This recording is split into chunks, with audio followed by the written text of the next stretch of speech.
What's up guys, Kent here with Coresby Gaming. This is going to be a Raid Shadow Legends video covering the basics of an arena speed team. So I'll quickly explain speed teams, then I'll show you my team in action.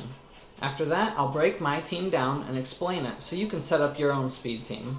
Lastly, I'll go over some of the finer details of speeds and calculations. Alrighty, so the whole premise of a speed team is for all your champions to do their moves and wipe out the entire enemy team before they even get a chance to go. This setup allows you to potentially beat teams that might be statistically stronger than yours, and it also allows you to finish arena battles much faster.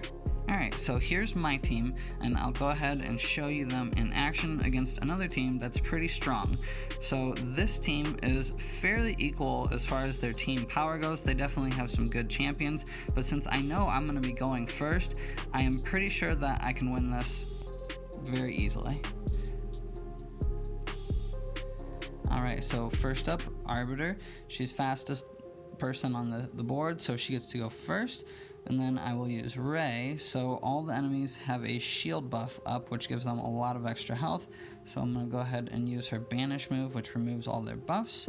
After that, Foley will come up, and I definitely want to take out that Duchess since she has a revive ability. And then last comes Trunda, and she's going to just blast everybody. And then from here, I can put it on auto since they really have no chance of winning. And that is exactly how you want a speed team to function. Alrighty, so now I'll break down my team for you and go over their roles. So first off, there are 5 roles that should be filled in any good speed team. The first one is having an arena speed aura. This makes your entire team faster. The second role is a turn meter booster. This allows your champions with lower speeds to still go before your opponent.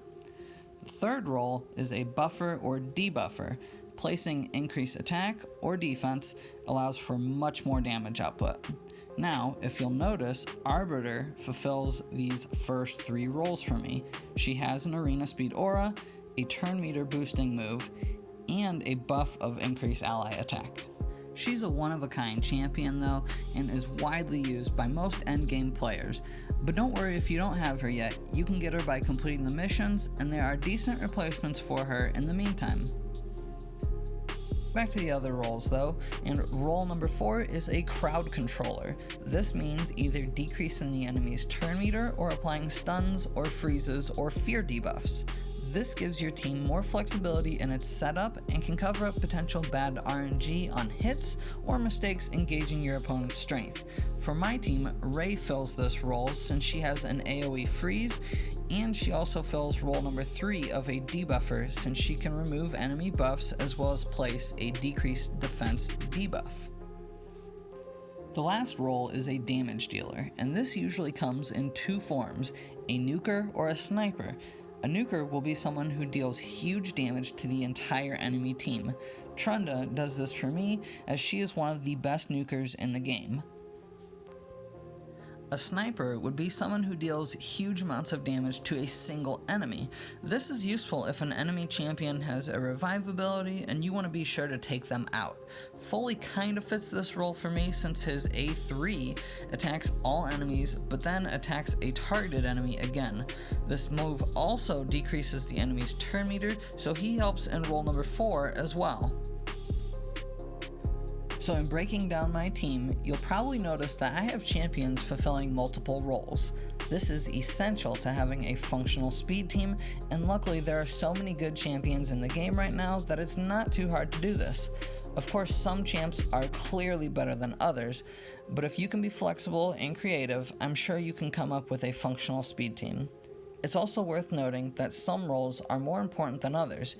You obviously can't have a speed team without the first 2 roles, a speed aura and a turn meter booster. Alright, so on to the last part of this video, and that's covering speeds and actually setting up your team.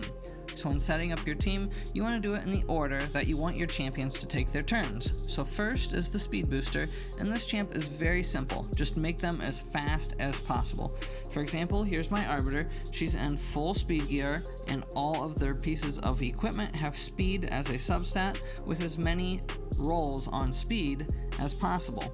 This brings her total speed up to 312, which you can see right there. So from here, we can calculate what our other 3 champions' speeds need to be so they can all go before the other team does.